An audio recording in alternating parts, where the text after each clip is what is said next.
आज हम स्टार्ट करेंगे रेन एंड मार्टिन का इंग्लिश ग्रामर बुक। और उसमें फर्स्ट टॉपिक है the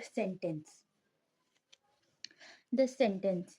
When we speak or write, we use words. We generally use these words in groups, as little Jake Homer sat in a corner.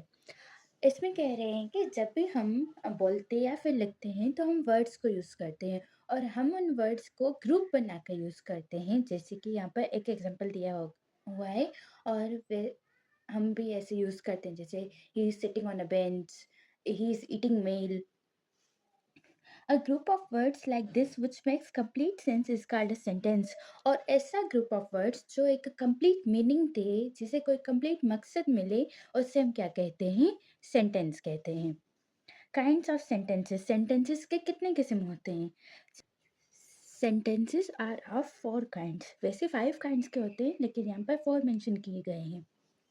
Number 1, those which make statements और assertions.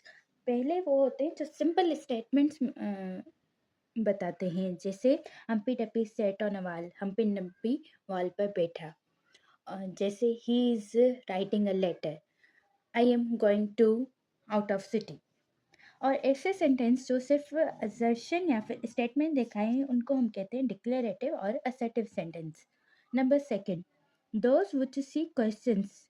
दूसरे वो होते हैं जो questions पूछने के लिए इस्तेमाल होते हैं, जैसे वेयर डू यू लिव, आप कहाँ पर रहते हैं। A sentence that asks a question is called an interrogative sentence। वो सेंटेंस जो कोई क्वेश्चन पूछने के लिए यूज होता है, उसे हम कहते हैं इंट्रोगेटिव सेंटेंस।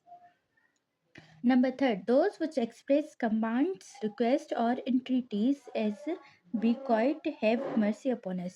और ऐसे सेंटेंस जो किसी हुक्म को, किसी रिक्वेस्ट को, अ, किसी एडवाइस को दिखाते हैं, उससे हम कहते हैं imperative sentence। Number 4, those which express strong feelings, as how cold the night is, what a shame। और नंबर 4 किस्म है जिससे हम किसी भी चीज़ को स्ट्रांगली एक्सप्रेस करते हैं, जैसे कोई खुशी हो गई, कोई गम हो गया, कुछ किसी चीज़ की तारीफ करनी हो गई। और ऐसे सेंटेंस को हम कहते हैं एक्सक्लेमेटरी सेंटेंस। नंबर 5 होता है ऑप्टेटिव सेंटेंस। उसमें हम कोई प्रेज जाहिर करते हैं या फिर कोई विश जाहिर करते हैं। Now, next topic is subject and predicate.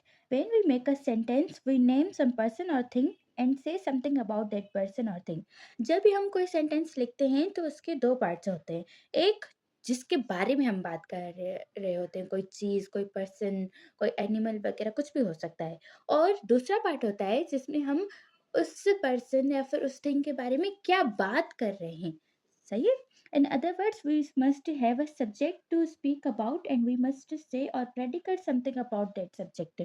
मतलब जब भी हम सेंटेंस बनाते हैं तो उसमें हमें 2 चीज़ें ज़रूर नीड होती हैं। नंबर 1, सब्जेक्ट जिसके बारे में हम बात करें। सोचिए, अगर किसी के बारे में बात ना करनी होगी तो हम क्या कहेंगे? कुछ भी नहीं कह पाएँगे। और दूसरा होता है प्रेडिकेट। प्रेडिकेट मतलब जिसके बारे में बात कर रहे हैं, लेकिन क्या बात कर रहे हैं उसके बारे में। अगर सिर्फ़ हम नेम ही लेते रहें तो फिर भी सेंटेंस नहीं बनेगा। The part which names the person or thing we are speaking about, this is called the subject of the sentence।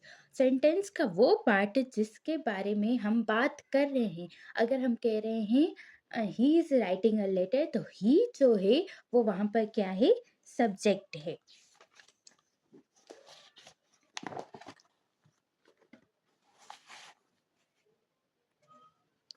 The part which tells something about the subject. और दूसरा पार्ट होता है जो सब्जेक्ट के बारे में हमें बताता है।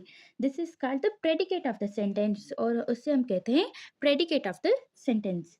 The subject of a sentence usually comes first, but occasionally it is put after the predicate is। जो सब्जेक्ट होता है ना, वो मोस्टली, मतलब 90% केसेस में वो सब्जेक्ट प्रेडिकेट के पहले ही आता है। लेकिन कुछ-कुछ सेंटेंसेस होते हैं जिसमें हम सब्जेक्ट को प्रेडिकेट के बाद भी लगाते हैं। जैसे हियर कम्स द बस। यहाँ पर किसके बारे में बात की जा रही है? द बस के बारे में। और ये क्या हो गई? सब्जेक्ट। बस आ रही है यहाँ पर, ऐसा कहा जा रहा है। तो हियर कम्स मतलब बस के बारे में बात किया जा रहा है, तो ये हो गया प्रेडिकेट। यहाँ पर सब्जेक्ट बाद में आ रहा है प्रेडिकेट के। In imperative sentence, the subject is left out as sit down. Here, the subject you is understood. Thank him. Here, to the subject you is understood.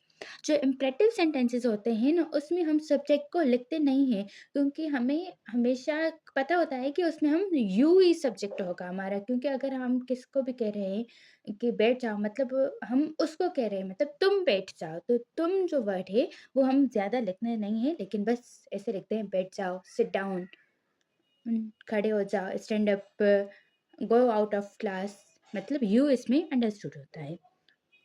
Thank you.